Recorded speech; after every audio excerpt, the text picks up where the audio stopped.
And my mother took sick and got worse and worse and worse. And God was just holding on to her. That's her last breath. She was gone. I remember preaching in this very church, going to the hospital wet and laying my body on top of hers and praying for her. And she still died. My best friend in the world. We were closer than two peas in a tiny pod. She died. Before I could get over my mother-in-law, my mother died. And then my daughter came in the room and told me she was pregnant. And it was a season of weeping. Have you ever gone through a season of weeping?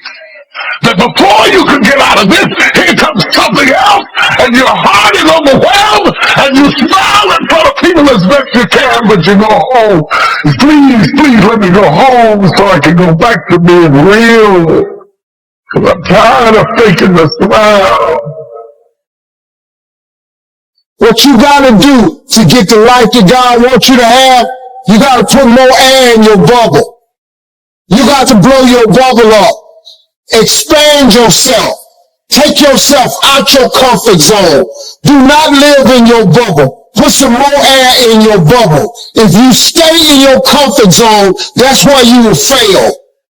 You will fail in your comfort zone. Success is not a comfortable procedure. It is a very uncomfortable thing to attempt. So you got to get comfortable being uncomfortable if you ever want to be successful.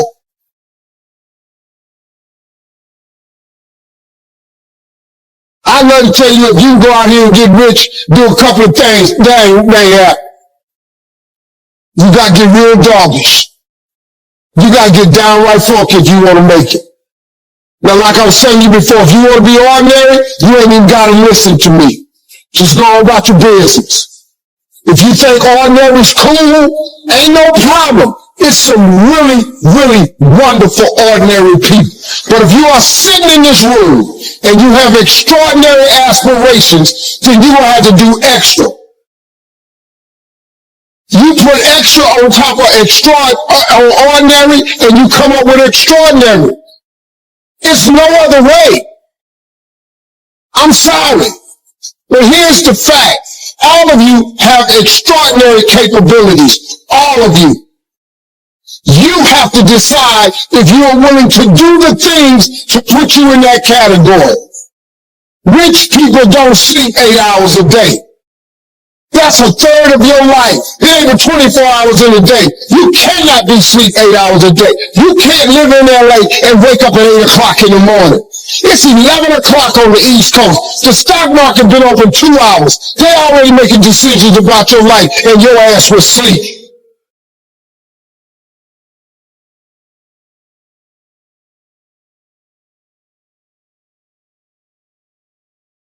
Quit running away from the gift. Your gift will make room for you. Stop trying to be something you ain't gifted at. Nobody asked you to go down here and study to be a dentist, and you ain't really good at that. Listen to me. All of you have this gift. Identify it. It's the thing that you do the absolute best with the least amount of effort. That's what you should be doing. You're wasting your time pursuing your passion. The Bible does not mention passion. It mentions your gift. What are you gifted at, and do that? Stop tripping. You can do that. If you fry chicken better than everybody you know, you ought to be somewhere frying chicken.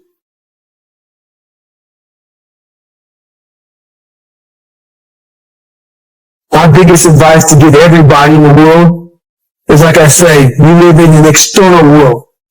Everything is you gotta see it, touch it, it's external. If you can, for the rest of your life, live inside of yourself.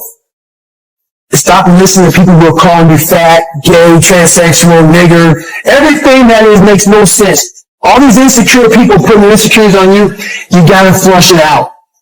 You gotta just be whoever the hell God or whatever the hell you believe in. If you believe in nothing but yourself, I don't care what it is. You gotta take everything and throw it away. You have to believe in one thing, and that is yourself. And I'm not saying don't believe in God or what you believe in, but right now, for you to find greatness in yourself, you're not going to find it by looking in a book or by even hearing me. I may give you the spark, but you've got to go inside yourself to find it. And that means you got to be quiet. Don't want a room. Stop talking. Search your soul. Search your mind. Search your abilities. And you'll find it. But if you're not looking for it, you won't find it.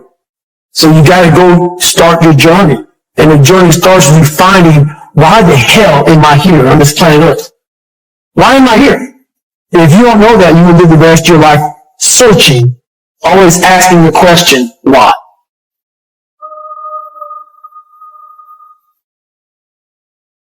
Most of this generation quits the second they get talked to. You did this wrong, or they get yelled at. It's so easy to be great nowadays, because most people are weak. This is a softened generation. So if you have any mental toughness, any ability, if you have any fraction of self-discipline, the ability to not want to do it, but still do it. People have a hard thing to understand. I hate to run. And what makes me so crazy, people don't even run if you hate it. I don't want to take showers and eat. I hate that too. That's life, man. It wasn't until I changed that mentality that I became somebody. I hated going to school, so guess what? I was dumbish. What plus one is two. But if you can get through to doing things that you hate to do, on the other side is greatness. You done done something that so many people never do. I ain't got one. You graduating from college. I ain't do that. I ain't graduated from college. I got no formal education. But look at me though. I'm finna teach you something now. I'm finna show you something. See, now a large part of this speech is gonna be done using improper grammar. Cause I don't have that either. I ain't never really talked that good. Ain't really my thing. If you in here, you well spoken, I commend you, and you're gonna need that. In a lot of places you going, you can't be a doctor and talk like this here. You can't, you're not gonna, no, you can't be a professor, a teacher, you can't be in the society that a lot of y'all trying to get in. And see, they've been trying to change me for a long time. When I first got on TV, me and Said the Entertainer was on the SteveHarvey show, and they hired, I don't even know what they called it, this lady, white lady, came in, and she was a linguist, and she was a linguist coach. Well, and when she came in the room, I was confused. Me and Sam was sitting there because she didn't have no pots with her, because I thought that was pasta. So when she came in there with the linguistics, whatever, I thought it was a cooking class for pasta. So me and Sam sitting there looking just as crazy, and the lady started telling me that they decided that you need to speak more properly. You need to learn how to enunciate your word. I stopped her. I said, do you mean pronunciate? That lady looked so confused. This is a true story. And she said, no, Mr. Harvey, if you hope to one day be in millions of homes across America, you're going to have to be more verbally communicative and more understood. I said, that ain't how I do. She looked so confused. She said, you're going to have to change the way you sound. I said, let me ask you something. Which one of these sound better? I am broke or I is rich? That lady shaking her head. It's all right. When you leave here, young people, my message is really for everybody in the field. I want to challenge you to something today. See, I don't know what the theme of your graduation is. You know, you go to these places and they have fire and spirit. They have a theme of excellence is worth excelling. I don't know what the theme is. I didn't ask nobody. You know, they might have emailed it to me, but I got 2,500 unread emails in my email box right now. But I want to challenge you something. What you've done up until now has been an amazing accomplishment. I take my hat off to you. What you've accomplished should be played short. And you have so far to this point become successful. But I'm challenging everybody in this graduate class. See, being successful is what everybody wants. Everybody I know want to be two things. They want to be happy and they want to be successful. But I'm going to challenge you today. I want you to go a little bit past success. I want somebody in here to go up out of here and be great.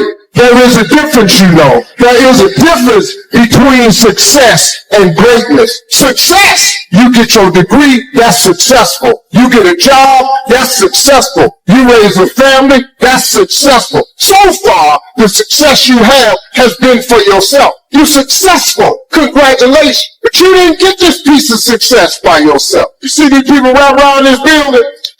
You think you're proud. Lord have mercy. There's some people up there got their chest stuck out so far. You have to understand the sacrifice that these people in here can put so you can be right there. So you can be successful. Some of y'all first-time graduates in your family. First time ever going to college in your family. Some of y'all trying to continue a legacy of people around here that have been to college and want their kids to graduate too. Whatever the case though, people up in here, man, sacrifice for you to get here so you could be successful. You went to college to become successful. I'm gonna ask you something. I need 30 of y'all to go out of here and be great. I need just 30 to go be great. You know, there's a difference. You know, success is for yourself. You know, he told me and said, man, you know, basketball player did a big contract. He's successful. Like, no. He ain't great. He's successful. He make $100,000 a year. You ain't great. You successful. I want you to be great. I want you to go out of here and be great. You know the difference between great and success? Great people change other people's lives. Great people put other people in front of them. Great people go back to their communities and change lives. Great people buy a big house up on the hill and then teach other people how to get up on the hill too. That's what great people do. Gandhi was great. Muhammad Ali was great. Martin Luther King was great. They was great. They made other people great. Muhammad Ali said, I said I was the greatest before I was the greatest. You got to claim greatness, man, or you can just be successful. Go on, get your job. Go on and make your money. But man, you change somebody's life, you could be great. We need somebody from ASU to go up out of here and become great. Be a life changer. Change some boys' lives, some girls' lives. Show somebody how you got a college degree. That's the beginning of greatness. Just keep a journal, right? If I was here and had my journal, I'd be taking notes, right? These 2 days in my journal. Now, if you're caught without your journal, you just take the notes when you get back home. You put those notes in your journal, throw the paper away. Because we don't usually go through paper to review. But see, my journals now make up a significant part of my own library. My journals all reserved privately for my children and my grandchildren. Can you imagine what I've collected over the years? It's unbelievable. There are 3 treasures to leave behind. Here they are. Number 1, your pictures. Don't leave the event unrecorded. Takes only a fraction of a second to say, here's who I was with. When I travel the world, we take all these pictures. And here's one of the gifts. People send me the pictures they took of me and them. It's part of the treasures I have on the farm. Incredible. A picture's worth 1,000 words to describe the scene, the emotion, what happened. Say, wow, this was an extraordinary day for me when I met these people. Here's what they told me happened to them when they went to my seminar 10 years ago. Wow, the drama comes back if you've taken the pictures. It's one of the treasures to leave behind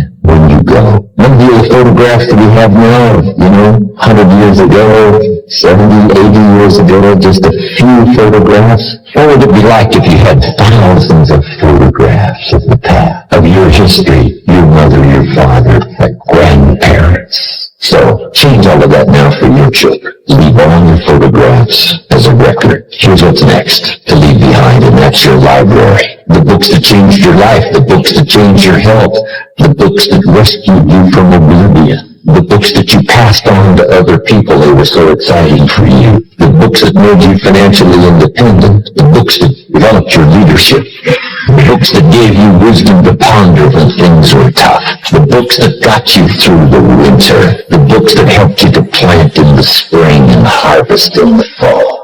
Don't let too much time pass without staying in touch. If you probably took a survey right now, here are the 20 most important people in my life. How long has it been since I sat down with this one or called this one or wrote a letter to this one? We'd probably say, wow, the man is right. Just that little comment, making a list of 20 and saying how long has it been. I can see where some of them it's been too long. You know, they're considered very close friends. We just have to pay more attention. And I just now thought about that. Make a list of 20. Say, how long has it been? We try to think of it. We make a phone call. I say, wow, it's been too long. Gotta have lunch. We gotta get together. And some that may live in your own community where it's a little easier to stay in touch. But, you know, some of our friends are not close by. Staying in touch is just a vitally important part of developing a good relationship. Take care of those things that matter. What doesn't matter to you, say if nobody calls me on my birthday, that doesn't matter. But for someone else, it does matter. So you just make sure that gets done. Those kind of things. It's easy, especially in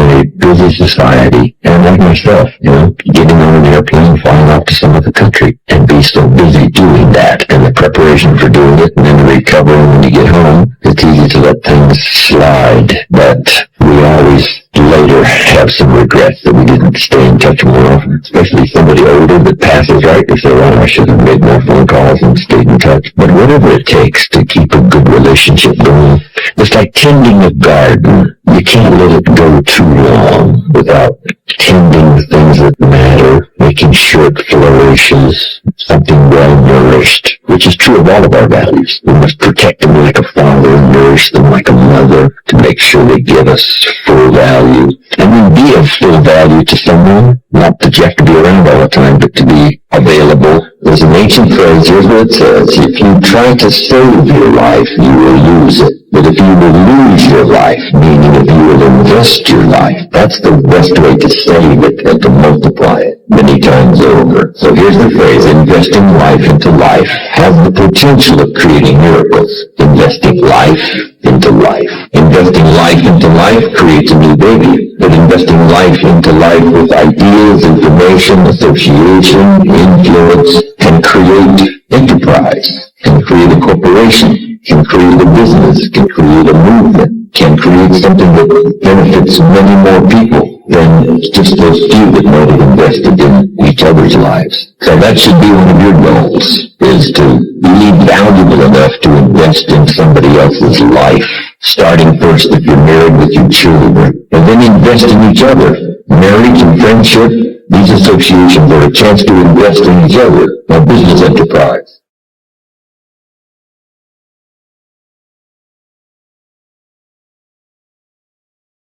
It means to embrace your greatness. It means recognizing the incredible potential that lies within you. It means stepping into your power and owning your unique talents and abilities. It means believing in yourself and your ability to achieve anything you set your mind to. Embracing your greatness is not always easy. It requires courage, determination, and a willingness to push past your comfort zone. But when you do, the result can be truly extraordinary. Take a look at some of the most successful people in the world. They did not get to where they are by playing it safe or doubting themselves. They embraced their greatness and used it to make a positive impact on the world. You have greatness within you too. It might be a talent for creativity, a passion for helping others, or a drive to succeed in your chosen field. Whether is it, it's time to embrace in full and unapologetic. It's important to remember that embracing your greatness doesn't mean doing it alone. Surround yourself with people who believe in you and support your journey. Seek out mentors and role models who can help guide you along the way. There will be challenges and setbacks along the way, but these are all part of the journey. Embracing your greatness means pushing through the tough times and using them as opportunities for growth and learning. When you fully embrace your greatness, you will be amazed at what you can achieve. You will find yourself reaching new heights and accomplishing things you never thought possible. And most importantly, you will inspire others to do the same. So what are you waiting for? Embrace your greatness and let the world see what you are truly capable of. The journey won't be easy, but it will be worth it. You have greatness within you. Now go out there and show in the world